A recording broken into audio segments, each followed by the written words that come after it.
농지 처분 보도록 하겠습니다. 자, 농지 처분. 자, 농지 처분. 농지 처분 사유입니다. 자, 농지. 자, 여러분, 우리 교재에는 농지 처분 사유가 이게 쭉 페이지 몇 페이지 있냐면, 자, 348페이지 있죠. 자, 예를 들면 이런 거죠. 예, 농업인이 농사를 짓기 위해서 농지를 취득했는데 정당한 사유 없이 농업 경영을 하지 않는다든지, 그죠? 자, 뭐, 이런 이제 처분 사유가 발생하면 농지를 처분해야 됩니다. 근데 그 중에서 여러분이 틀리기 쉬운 부분들, 요 정도만 잘 체크를 하시면 될 것 같아요. 농업의 사업법인, 아까 농업의 사업법인은 업무 집행권을 갖는 사원의 3분의 1 이상이 농업인이어야 되잖아요. 그런데 이건 기본적인 요건이잖아요. 근데 농업의 사업법인이 그 요건에 맞지 않게 되는 업무 집행권을 갖는 사원의 3분의 1 이상이 농업인으로 유지가 돼야 되는데 이게 안 된다는 이야기죠. 그래서 3개월이 지났습니다. 이 요건을 충족을 못했습니다. 3분의 1 이상이 돼야 되는 농업인이.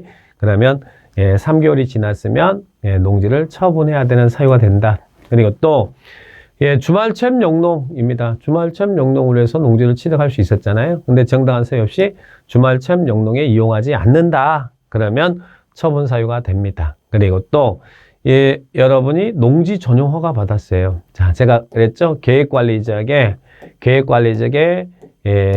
땅을 사라고 그랬죠. 농지 사라고 그랬어요. 뭐 하려고요? 여기 농사 지려고 하는 게 아니라 대지 작업하기 위해서. 그래서 전원주택 지려고 해요. 자, 그래서 농지 전용 허가 받았잖아요. 농지 전용 허가 받았어. 허가 받아서 농지를 취득했습니다.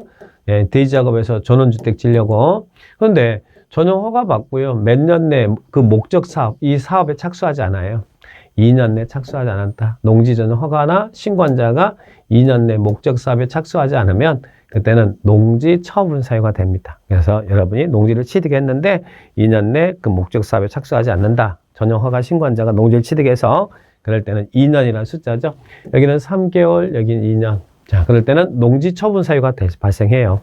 자, 그리고 또 농지 소유 상한을 초과했어요. 아까 뭐 주말 이 상속 농지, 이농 농지 뭐 이런 경우 아까 상속 도시에 있는 아들이 상속에서 농지를 취득하면 1만이었잖아요. 근데 농어촌 공사에다 맡기면 상관없는데 안 맡기고 그냥 가지고 있어. 또 8년 이상 농사 짓다가 이농하면 1만까지 했잖아요. 그런데 농어촌 공사에다 맡기지도 않고 그냥 초과해서 수유하고 있어요. 그러면 이때는 농지 처분 사유가 됩니다. 팔아야 됩니다. 처분 사유가 되는데 이때는 초과해서 소유했을 때는 그 소유 농지를 다 처분하는 게 아니고 초과분만 처분한다. 이렇게 처분과 관련해서 정리하시면 돼요. 그러면 이런 처분 사유가 발생하면 우리 법에서는 처분 사유가 발생하면 자율적으로 한번 믿어줍니다. 자, 1년 내 처분을 해야 됩니다. 1년 내 처분해야 된다. 그래서 처분 의무 기간은 1년입니다. 처분 의무 기간은 처분 사유가 발생하면 1년 내 처분하도록 하고 있습니다. 자, 자율적 처분 1년 내 처분한다. 자, 그런데 그 처분 의무 기간 내에 처분하지 않았어요. 처분 의무 기간 내에 처분하지 않았어. 1년 내 이 처분 아까 1년 처분 의무 줬잖아요. 처분하지 않았어요. 또 거짓이나 그 밖에 부정한 방법으로 농지증을 발급받아서 농지를 소유한 것이 그것으로 시장군수구청장이 인정됩니다. 자, 그러면 요 규정은 새로 추가된 사항이 있죠. 예전에는 1년 이내 처분하지 않았다 그러면 시장군수구청장이 농지 처분하세요라고 처분 명령을 내려요. 몇 개월 이내 처분 명령을 내냐면 6개월 이내 처분하세요라고 처분 명령을 내려요. 그러니까 처분 의무 기간 내에 처분하지 않았을 때 또 부정한 방법으로 농지증을 발급받아 소유한 것을 시장군수구청장이 인정했을 때 그런 사유가 발생하면 시장군수구청장은 이런 사유가 발생하면 6개월 이내 농지를 처분하세요라고 처분 명령을 내리게 됩니다. 자, 그러면 처분 명령을 받았을 때 이제 농지 소유자는 어떻게 합니까? 자, 처분 명령을 받으면 이런 경우 농지 처분 사유가 됐어요. 처분 의무 기간 내 1년 내 처분하지 않았다든지 뭐 이런 부정한 방법 취득한 것을 시장군수구청장이 확인했다든지 그러면 처분 명령을 내리면 이 처분 명령을 받은 농지 소유자는요. 내 농지 좀 사주세요 라고 한국농어촌공사에다가 매수 청구할 수 있어요. 자, 그래서 6개월 이내 처분해야 되는데 처분 명령을 받은 농지 소유자는 그 기간 내 농어촌공사에다가 사주세요라고 매수 청구할 수 있다. 누구한테 사달라고 농지 소유자가 매수 청구할 수 있다고요? 처분 명령을 받으면 농어촌 공사에다가 이걸 뭐 한국토지주택공사 그러지 마시고 매수 청구할 수 있다. 그러면 농어촌 공사가 이제 매수할 거 아니에요. 이제 근데 반드시 하는 건 아니고 매수할 수 있는데 자, 이때 매수 가격은 공시지가를 기준으로 합니다. 그 농지에 대한 공시지가를 기준으로. 그럼 여러분 같으면 사달라고 하겠어요? 안 하겠어요? 저 같으면 안 할 것 같은데 매수 가격이 공시지가를 기준으로 한대. 그리고 또 실제로 공시지가보다 실제 거래액이 낮으면 실거래 가격을 또 매수하겠대. 그러니까 이 처분 사달라고 매수청구제도를 두고 있지만 이거 참 이렇게 사달라고 이렇게 매수청구제를 두고 있지만 매수 청구를 할 사람들이 몇 명이나 될까? 이런 건 좀 이 법 조항에 의하면 좀 의심스럽긴 합니다. 자, 그러면 일단 그건 이제 나중에 고민하고요. 6개월 이내 처분 명령을 내리면 농지 소유자는 농어촌 공사에다가 매수 청구할 수 있다. 이때 농어촌 공사는 매수 청구했을 때 매수 가격은 공시지가를 기준한다. 이렇게 보시고 그 다음에 이제 문제는요. 처분하도록 했는데 이 6개월 후에 처분하도록 처분 명령을 내렸어요. 그런데 이 기간 내 처분하지 않았다.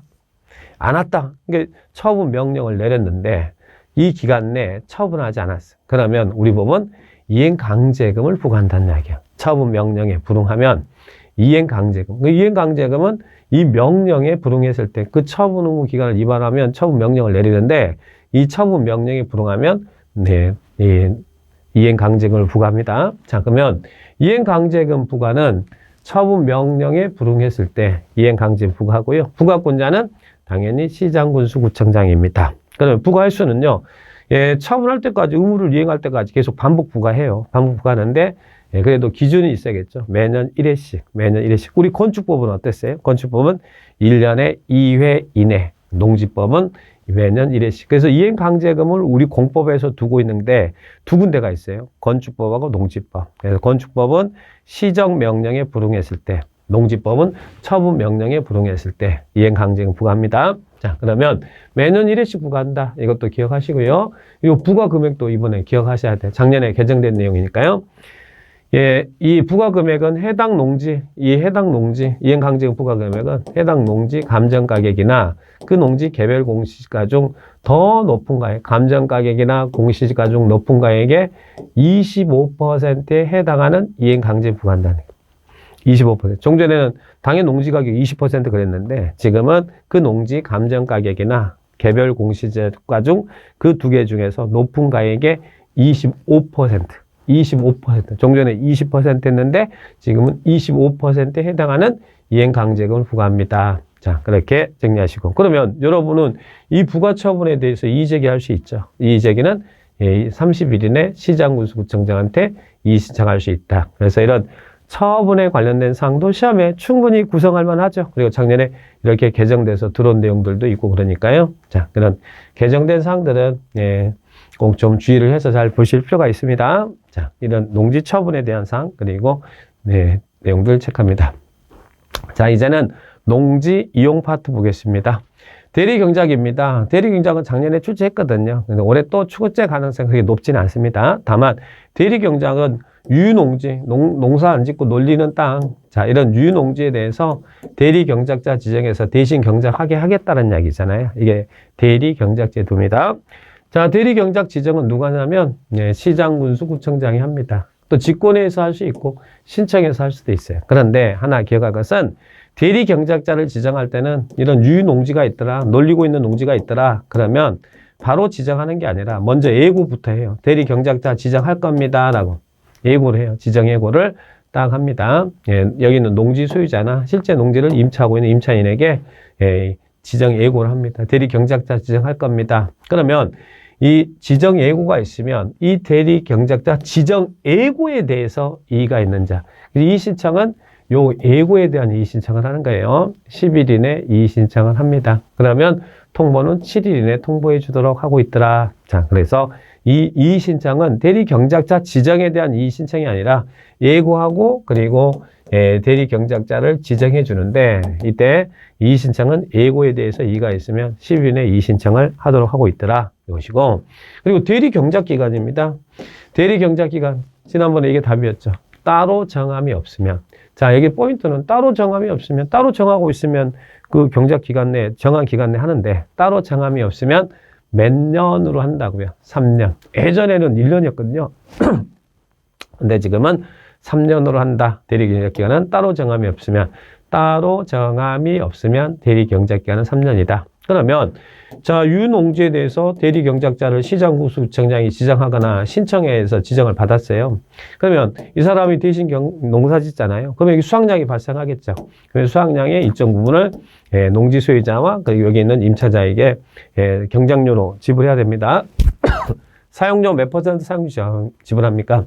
수확량의 10%를 수확일로부터 2개월 이내에 지급한다. 그러니까 여기서 대리경작자 지정이 되면 수확이 나올 거 아니에요. 수확량의 10%를 농지 소유자에게 수확일로부터 2개월 이내에 지급하도록 하고 있더라. 그래서 특히 농지법은 이제 박스형이 나오는데 이런 숫자 같은 거 이런 부분들 정리를 하시기 바라고요. 아까 이행강제금 25% 그런 것들 잘 체크를 한번 해 주셔야 돼. 자, 그러면 이런 대리경작 이 정도만 살짝 개념만 이해하시고요.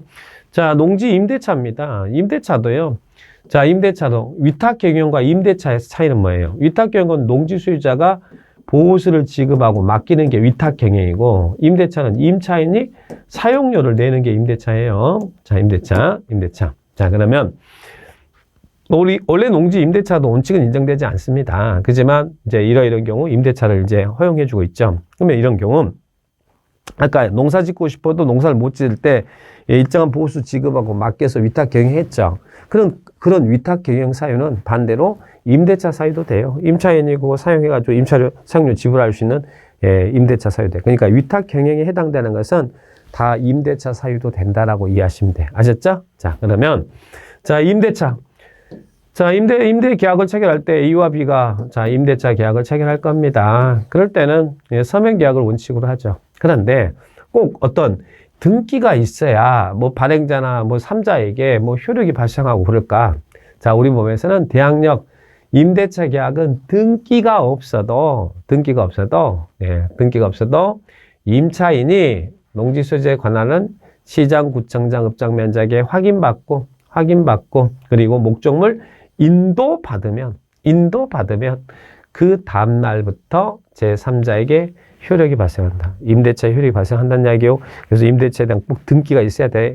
임대차에 이런 어떤 대항력이 발생하는 게 아니고, 자, 그리고 시장구청장, 읍장면장한테 확인받고 목적을 인도받으면 다음 날부터 대항력이 생긴다. 이렇게 정리를 딱 하시고요.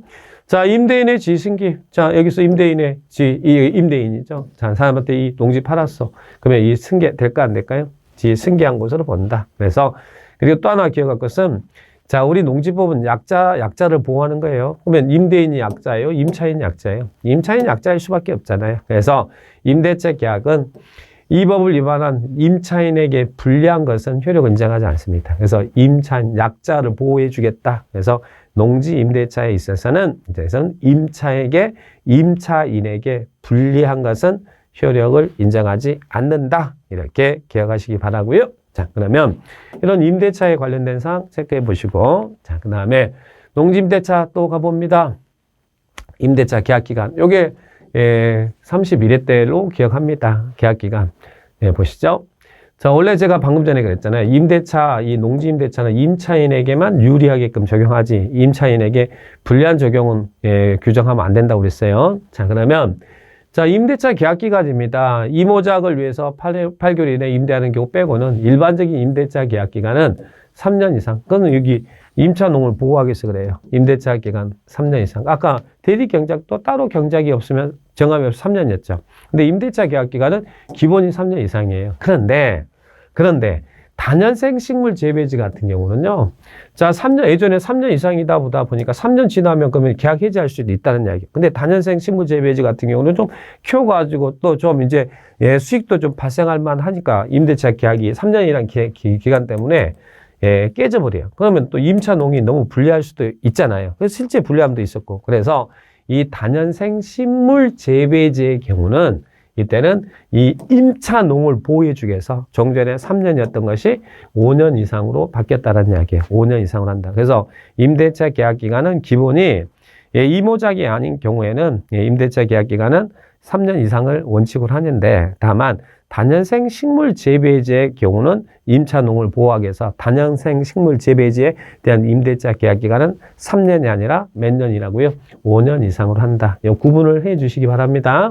그래서 단연생 식물 재배지 등 대량이 정한 농지에 대해서는 임대차 계약 기간은 5년 이상. 일반적인 경우는 3년인데, 자, 그런데 단연생 식물 재배지의 농지는 5년 이상. 그래서 임차농을 보호하기 위해서 그래요. 그리고 여기서 이제 임대차 기간이 3년, 5년이 이제 기본이 된 거예요. 3년, 5년, 3년, 5년. 그런데 이 임대차 계약 기간을 정하지 않았습니다. 그래서 이 3년, 5년보다 짧은 경우는 그때는 3년, 5년으로 약정된 걸로 본다. 3년, 5년이 이제 기준이, 예전에는 3년이 기준이었는데 단연생 식물은 5년이 기준이 된 거니까, 이 임대차 계약 기간 정하지 않거나 짧으면 이 3년, 5년으로 약정된 것으로 본다. 그런데 이 3년, 5년 이 미만으로는 못 정합니까? 임대차 계약 기간을.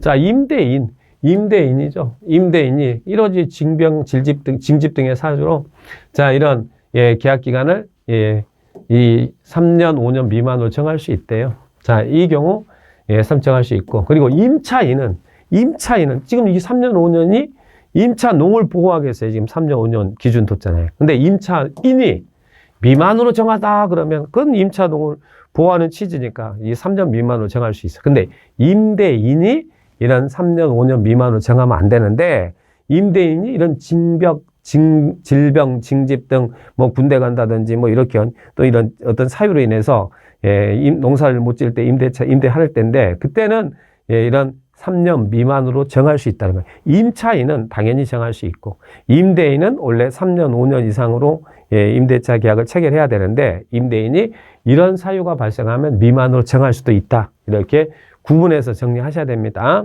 이 기간 설정을 잘 이해해 주셔야 돼요. 자, 그리고 묵시갱신 인정, 묵시적 갱신 인정, 정정과 동일한 조건으로 계약한 것을 본다. 그리고 또 이런 방금 전에 이런 특례 있었잖아요. 계약 기간 원래는 3년 5년이 미만일 때는 3년 5년으로 책정된 것을 보고, 그죠? 임대인은 임차인에게 불리하게 약정을 체결하면 안 되고 뭐 이런 특례들이 있잖아요. 근데 이런 특례는 원래 기본이 임대차 계약 기간이 이게 기본이잖아요. 근데 국공유지는 이런 일반적인 임대차의 특례 규정을 적용하지 않겠습니다라는 거예요. 서명 계약이라든지 계약 기간이라든지 묵시적 갱신이라든지 임대 내지 승계 등의 규정을 적용하지 않는다. 왜? 국공유지니까. 그래서 이런 정리를 하시기 바라고요. 우리 농지법의 유형은 특히 숫자 잘 나온다고 그랬잖아요. 아까 대리경작 3년, 임대차 기간 3년, 5년 뭐 이런 거 있잖아요. 그리고 또 미만으로 정할 수 있는 경우, 그래서 이런 숫자와 관련된 규정. 그리고 임차인은 임차농을 보호하는 것이니까 임차인은 얼마든지 3년 미만으로 정할 수 있다. 그러나 임대인은 3년, 5년 미만으로 정할 수 없는 게 원칙이지만 질병, 징집 등의 사유일 때는 미만으로 정할 수 있다. 그리고 국공유지에 대해서는 이런 농지법의 임대차 계약기간 규정을 적용하지 않아도 된다. 그래서 이런 특례를 인정한다. 이런 부분들 정리를 딱 하시 바랍니다. 자, 이렇게 보시고요. 자, 그러면 농지 대리경작 임대차 한번 풀어볼까요? 틀린 것은 맞습니다. 유농지 대리경작 기간은 따로 정하지 아니하면 3년으로 한다. 대리경작은 따로 정함이 없으면 3년으로 한다. 맞죠?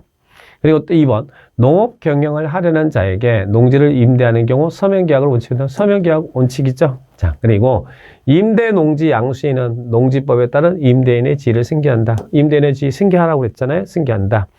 그 다음에 지력 증진을 위해서 필요한 기간 동안 휴경하는 농지에 대해서는 대리경작자 지정할 수 있다.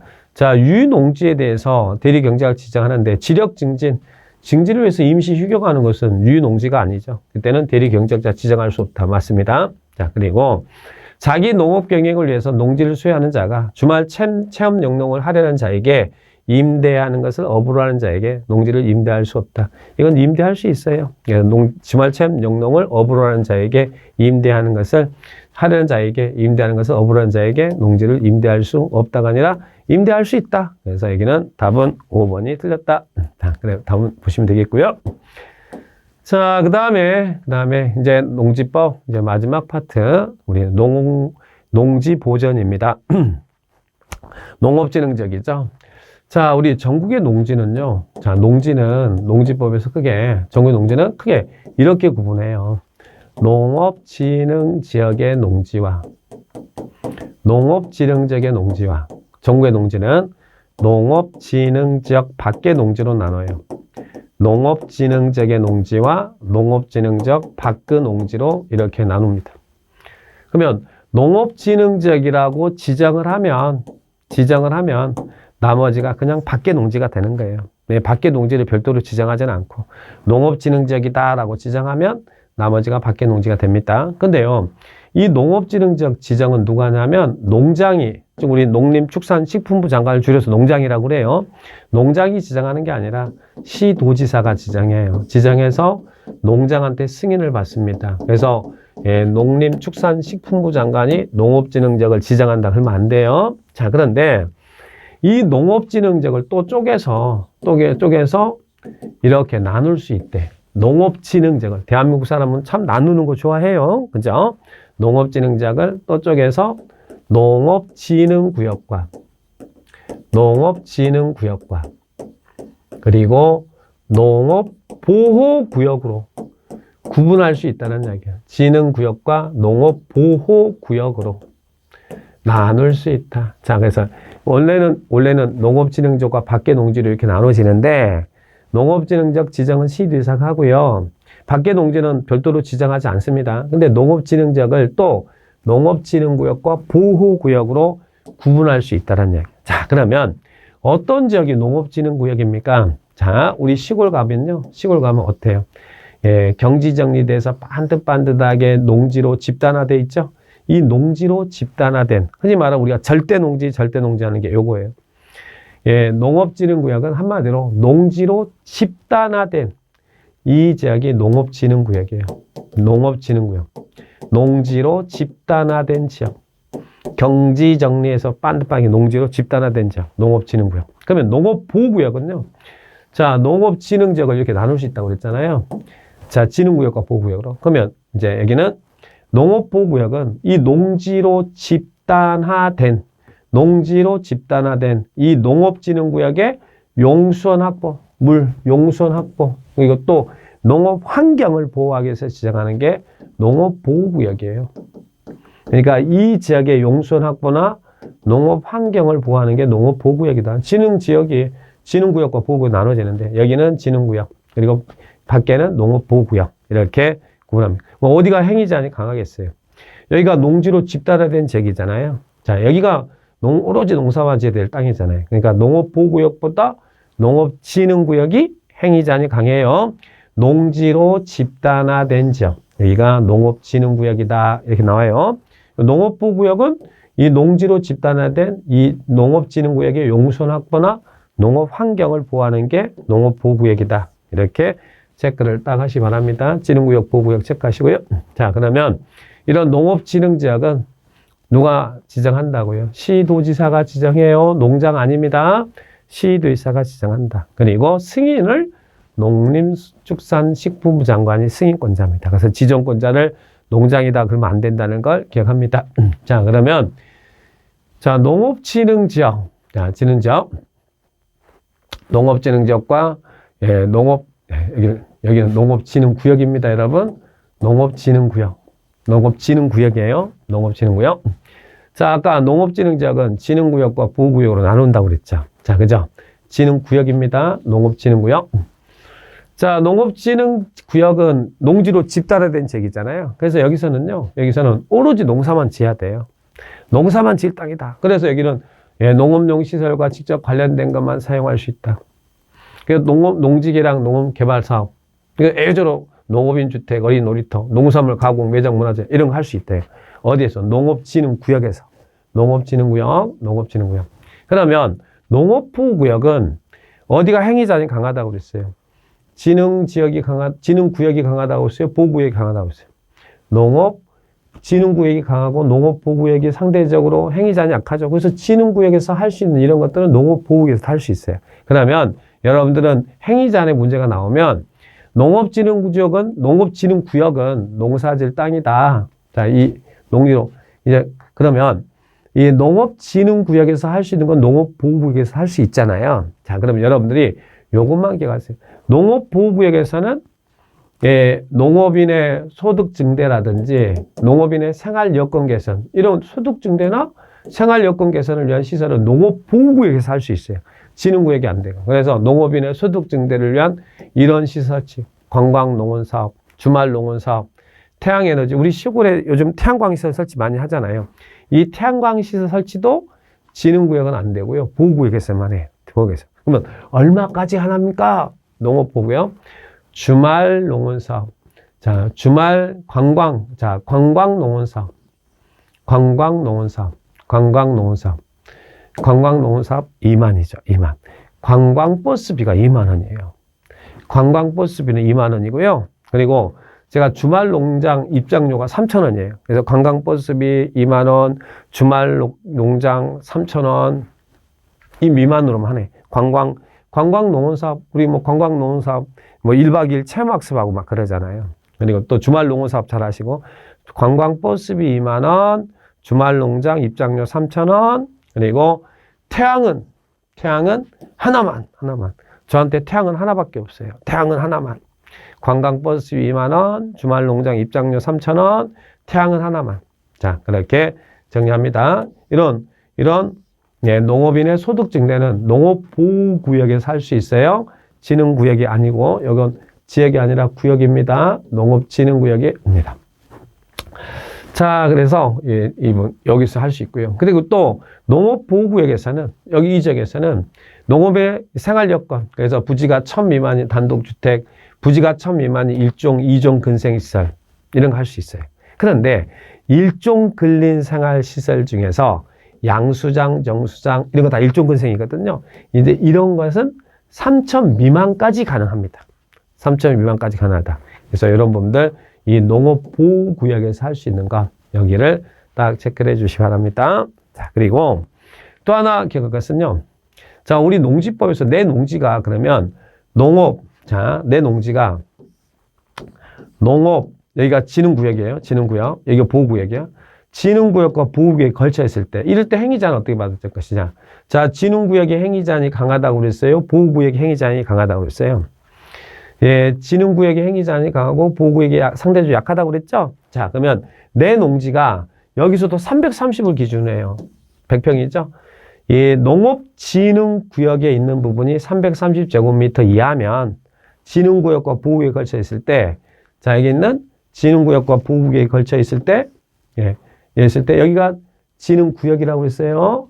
진흥구역과 보호구역에 농지가 걸쳐 있는데, 이 진흥구역에 있는 부분이 330제곱미터 이하이면 이 농지 전부는 농업보호구역의 행위제한을 받아라. 그래서 농지 소유자에게 유리하게끔 특례를 적용해요. 근데 이제 반대로 이렇게 농업진흥구역에 이렇게 있고 보호구역에 330제곱미터 이하다. 그러면 이 부분은, 이 농지는 농업진흥구역으로 이용해라. 그러면 농지 소유자에게 불리하잖아요. 불리해. 우리 농지법에서는 농지 소유자에게 불리한 특례를 인정하지 않아요. 그래서 시험지문에 진흥구역과 보호구역에 걸쳐 있는데 보호구역에 있는 부분이 330제곱미터 이하이면 당해 농지는 진흥구역의 행위제한을 받는다. 그러면 그 문장은 틀린 문장이라는 거예요. 농지 소유자에게 유리하게끔만 특례를 적용합니다. 아셨죠? 그래서 이 보호구역의 330제곱미터일 때 당해 농지는 진흥구역의 행위제한을 받는다. 그러면 그건 틀린 거예요. 반대로 진흥구역에 있는 부분이 330제곱미터 이하일 때는 이 농지는 보호구역의 행위제한을 받는다. 요 문장이 맞는 문장이라는 이야기예요. 아셨죠? 그래서 농지 소유자에게 유리하게끔만 특례를 인정해요. 그러면 이제는 내 농지가 농업진흥지역과 이게 농업진흥지역과 밖으로 나눠진대. 그러면 농업진흥지역의 행위제한이 강해요? 농업진흥지역 밖의 행위제한이 강해요? 농업진흥지역의 행위제한이 강하니까 우리 법에서는 농업진흥지역에 있는 부분이 330제곱미터 이하이면 이 농지 전부는 농업진흥지역 밖으로 이용하려는 해요. 그래서 330을 기준으로 하는데 무조건 넓은 지역이 아니라 농지 소유자에게 유리하게끔만 특례를 적용한다. 그렇게 기억하시고, 그리고 농업보호구역에서 주말 농장 입장료, 관광버스비 2만 원, 주말 농장 입장료 3,000원, 그리고 태양은 하나만, 그죠? 그리고 주택이나 일종근생은 1천 미만, 근데 양수장, 정수장은 3천 미만까지 할 수 있더라. 이런 부분하고, 이런 행위자의 특례하고, 이런 분들 잘 체크합니다. 자, 그리고 농업지능적, 지능지역 이렇게 나눈다고 하는데, 농업지능지역은 누가 어디다 지정합니까? 이것도 최근 31회 때 나왔죠. 우리 용도지역의 농업지능지역은 농관, 농자, 녹지지역, 관리지역, 농림지역, 자연환경 보전지역에 지정해요. 자, 그래서 도시 안에 녹지지역에 지정할 수 있고, 주상공은 안 되고, 비도시지역, 관리, 농림, 자연환경 보전지역에 농업지능지역을 지정할 수 있어요. 다만, 특별시 녹지지역은, 서울특별시는 인구 밀도 너무 높잖아요. 그러니까 서울특별시 녹지지역에는 농업지능지역이 없습니다. 어디 녹지지역은 제외한다고요? 특별시 녹지지역은 제외한다. 서울특별시 녹지지역은 제외한다. 자, 해보시고. 또 하나. 자, 여러분이 농업지능지역 내 이게 농지를 갖고 있으면 내 농지 사주세요라고 매수 청구할 수 있어요. 자, 농지 사주세요라고. 그게 농지법에서는 매수 청구가 두 가지가 나와요. 아까 농지 처분 명령을 받았을 때 농지 소유자가 농어촌 공사에다 사주세요라고 매수 청구할 수 있었죠. 그때 농어촌 공사는 매수 청구했을 때 공시지가 기준으로 했잖아요. 근데 여기서는 봐보세요. 여러분이 농업지능지역 내 농지를 갖고 있으면 여기도 농어촌 공사에다가 사주세요라고 해요. 그러면 이때는 농어촌 공사는 이 농지 매수할 때 매수 가격은 이 농지의 감정 가격을 기준한대.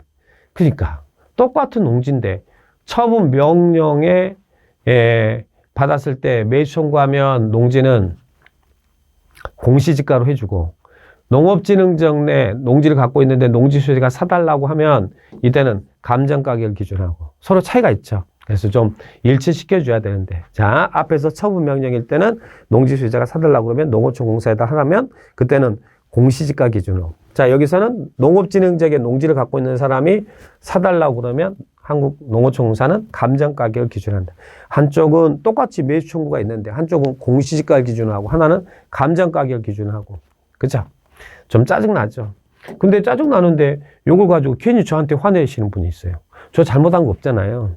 그죠? 법이 이렇게 하고 있잖아요. 그래서 제가 이거 조심하라고 이렇게 해놓은 것이니까, 막 화내지 마시고, 이쁘게 봐주세요. 자, 앞에서, 농지 처분 명령을 받았을 때는 농어촌 공사에다 하면 농어촌 공사는 매수 가격을 공시지가. 그리고 여기서 농업지능지역에 농지를 갖고 있는 사람이 사주세요 하면 농어촌 공사는 그때는 공시지가. 여기서는 매수 청구하게 되면 감정 가격을 기준한다. 그래서 다른 부분하고 차이가 있으니까 구분을 해 주시기 바라고요.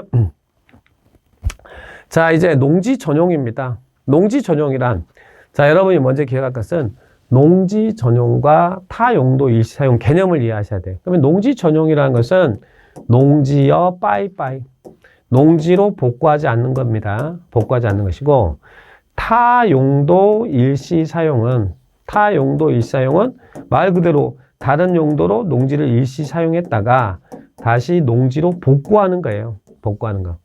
그죠? 그러니까 농지를 전용한다는 말은 다시로 농지로 돌아오지 않는다는 이야기예요. 일시 사용은 다른 용도로 이용했다 다시 농지로 돌아온다는 이야기예요. 이제 구분을 하셔요. 그래서 농지 전용은 다른 용도로 전용을 해서 농지 복구하지 않기 때문에 농지는 국토에 있어서 중요한 식량 자원이잖아요. 그래서 농지를 전용하는 사람은 돈 내야 돼요. 농지 보전 부담금을 내야 돼. 농지 전용에 해당되면 농지 보전 부담금을 납부해야 됩니다. 이게 한마디로 말하면 농지 전용 비용이에요. 농지. 그러니까 농지를 사가지고 다른 용도로 이렇게 이용하는데도 돈이 많이 들어가는구나. 이렇게 이해하셔야 돼요. 그런데 타용도 일시 사용은 다시 농지로 복구하는 거잖아요. 그래서 여기는 농지 보전 부담금을 내지 않습니다. 여기는 안 내요. 그러니까 농지 보전 부담금은 농지 전용 비용이다라고 생각하고 농지 전용할 때만 낸다. 이렇게 기억합니다. 자, 그런데 농지를 전용하는데 자, 원래는 농지를 전용할 때는 원칙이 허가예요, 허가. 근데 허가 누구한테 받냐면 원칙은 농장한테 허가 받아요. 그런데 우리 농지 전용에는 우리 앞에서 용어 정리할 때 허가가 있었잖아요. 원래 허가예요. 근데 신고로서 할 수 있는 것도 있고 협의도 있어요. 네, 허가 신고인데 이건 우리들이 할 때 전용 허가 신고고요. 일반 사인. 그리고 협의는 행정기관일 때예요. 행정기관. 그러면 어떨 때 여러분이 조정할 때는 예, 허가를 받고 어떨 때 신고냐 이렇게 이해하시면 돼요. 만약에 농지를 가지고 사가지고 공장을 짓겠다. 그러면 농지하고 공장은 전혀 연관성이 없잖아요. 근데 농지를 사가지고 농어가 주택을 짓겠다. 농업인의 농어가 주택을 짓겠다. 또는 농업 생산시설, 뭐 이런 가공시설 설치하겠다. 그러면 그런 것들은 농지를 전용하긴 하지만 농업인의 생활과 관련돼 있잖아요. 그럴 때는 신고라고 생각하시면 돼요. 그러니까 전혀 농업과 관련이 없는 목적으로 농지를 이용하려고 한다 그러면 허가를 받는 것이고, 그리고 농지를 전용하긴 하지만 농업인에 관련된 것과 관련해서 농지를 이용한다 그러면 예, 신고한다. 그런 개념으로 이해하시고요. 그리고 예, 행정기관이 농지를 전용할 때는 협의한다 그러고. 그래서 아까 이때는 요 목적으로 취득할 때는 농지증 발급 받았잖아요. 단 농업경영계획서 작성 안 했고, 이때는 농지증 발급 안 받았잖아요. 그죠? 이런 농지증 예, 개념 정리하시고. 자, 그러면 농장이 허가다. 그런데 농지 전용 협의나 신고나 이런 경우는 허가 받은 거나 똑같잖아요. 그러니까 허가 안 받아도 된다는 얘기고. 근데 요 두 개를 보세요.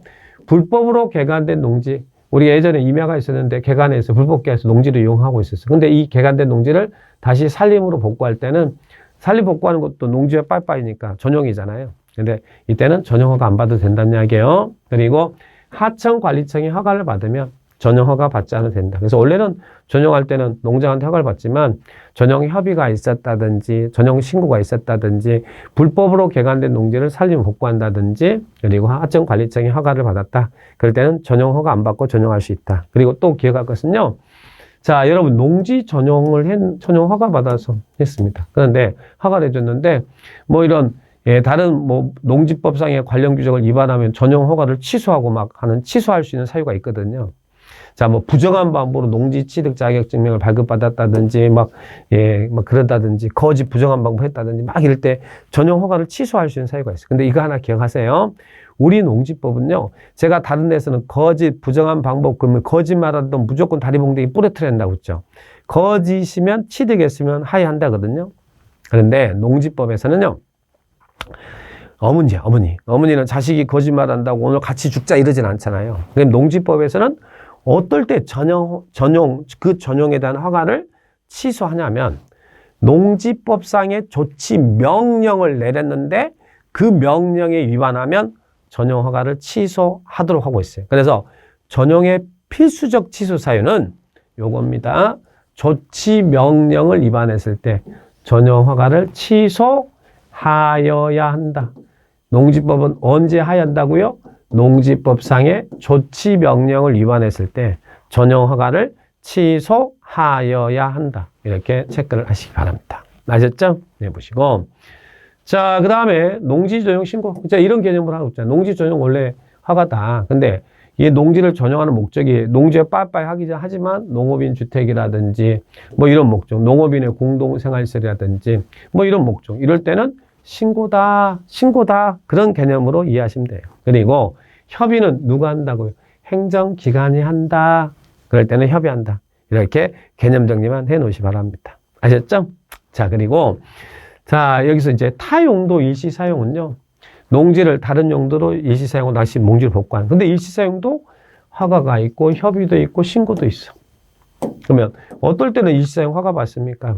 자, 이럴 때 예, 농지를 간이 예, 축산업용 시설 설치라든지 현장 사무소라든지 토속 광물 채굴이라든지 태양에너지 자 이런 목적으로 일시사용 허가받아서 할 수 있어요. 그런데 여기서는 기억할 것은 기간을 좀 정리해 주세요.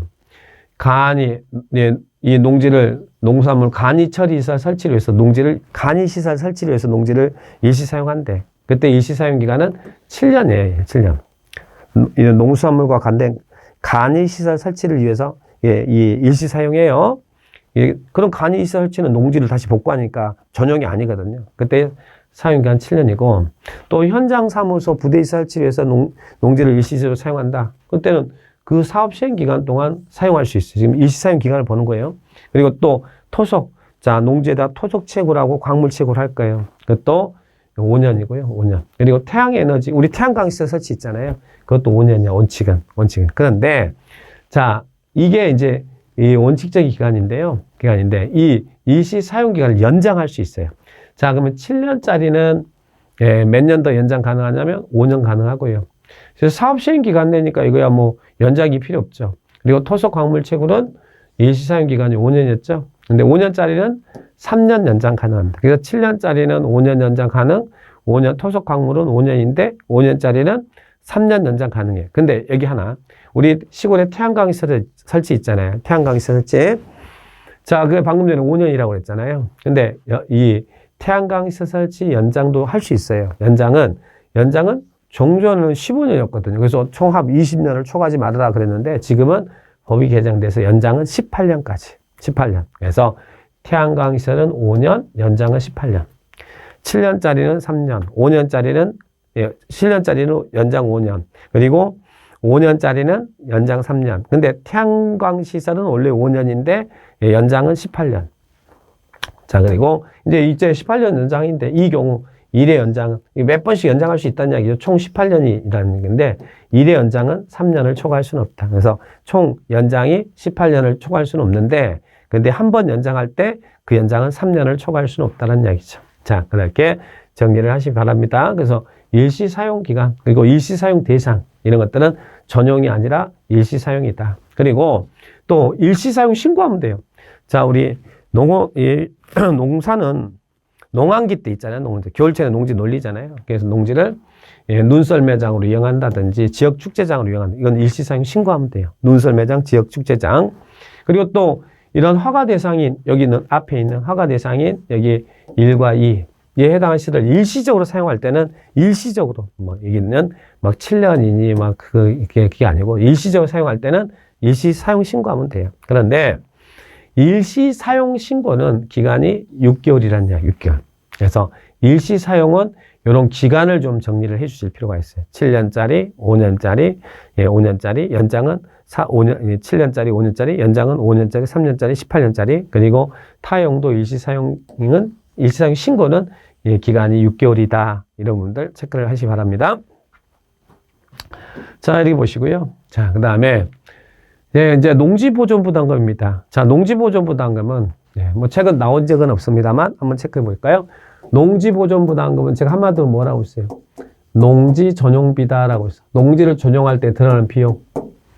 그러니까 농지보존부담금은 타용도 일시사용은 농지보존부담금 내지 않는다. 그거 하나 기억하시면 돼요. 농지 전용할 때 낸다. 그래서 납입사유 보면요. 다 전용허가, 전용협의, 전용 다 전용과 관련됐다. 허가 받았든지 신고했다든지 협의 의제했다든지 배제됐다든지 전용비가 농지보존부담금이다. 기억하세요. 일시사용은 농지보존부담금 내지 않습니다. 자, 체크하시면 돼요. 자, 그러면 농지보존부담금 돈 내는 건데 원래는 전에 신고 전에 내요. 전에 냅니다. 미리 사전에 내도록 해요. 전용허가 신고 전에. 근데 한 번에 내기가 힘들면 30%는 먼저 내고 나머지는 4년의 범위 내에서 분할 납입할 수 있다. 그러니까 원래 전에 다 내는 게 원칙이지만 다 내기가 힘들다 그러면 30%는 전에 내고 나머지 부분은 4년의 범위 내에서 농지보존부담금을 분할 납입할 수 있다. 네, 보시고 그 다음에 금액입니다. 자, 농지보존부담금 얼마를 내야 됩니까? 당해 농지 개별공시가 30%예요. 그러니까 농지보존부담금도 작은 금액은 아니에요. 당해 농지 개별공시가 농지를 다른 용도로 전용한다는 이유 하나만으로 당해 농지 개별공시가 30% 내야 된다. 물론 거기에 대한 맥스는 있습니다. 근데 그것은 시험에서는 안 나올 거니까 당해 농지 개별공시가 30%. 그리고 언제? 사전에 내야 돼. 원래는 전용허가 신고 전에 내야 돼. 사전 납부를 해야 돼요. 자, 그리고 안 내면 독촉장 발급합니다. 자, 30일의 기간. 그리고 가산금 부과합니다. 가산금 몇 퍼센트 부과하는지 기억하시고 안 내면 3% 가산금 부과한다. 그래서 이런 규정들 좀 농지법 정리를 하시고요. 그래서 농지법은 시험에 2문제 나오니까 여러분들 천천히 이렇게 한 번씩 이렇게 훑어보시면 2문제 중에 하나는 반드시 맞고 또 2문제 다 맞출 수도 있고요. 그래서 농지법은 너무 막 신경을 크게 막 신경 쓰고 그러지 마세요. 그냥 편한 마음으로 보세요. 그러면 됩니다. 자, 그럼 문제만 확인하고 마무리할까요? 자, 농지법상 농지 전용에 관한 설명입니다. 전용. 농지의 빠빠이인데, 그죠? 옳은 것은. 농업진흥지역 밖의 농지를 마을회관 부지로 전용한다. 자, 그러면 농지를 마을회관을 짓는다 그러면 전용한다는 것은 예, 농지의 빠빠이니까 전용은 맞죠. 근데 이 농업인의 생활과 관련돼 있으니까 이건 뭐예요? 신고. 그래서 신고. 그래서 그다음 농지 전용 허가를 받은 자가 정지 명령을 위반한 경우는 허가를 취소한다. 자, 제가 그랬잖아요. 농지법에서는 언제 전용 허가 취소해야 하고 하회한다고. 이 농지법상의 이런 조치 명령을 위반하면 하회한다고 했잖아요. 이거 기억하셔야 돼. 그래서 예, 거짓 부정한 방법으로 농지증 발급받았거나 전용 허가 받았거나 그럴 때 이제 예, 전용 허가 취소가 아니라 거짓이 아니라 여기는 농지법상의 조치 명령을 위반하면 취소해야 된다는 이야기예요. 그래서 하회한다. 답은 2번이 답입니다. 자, 그리고 타용도 일시사용.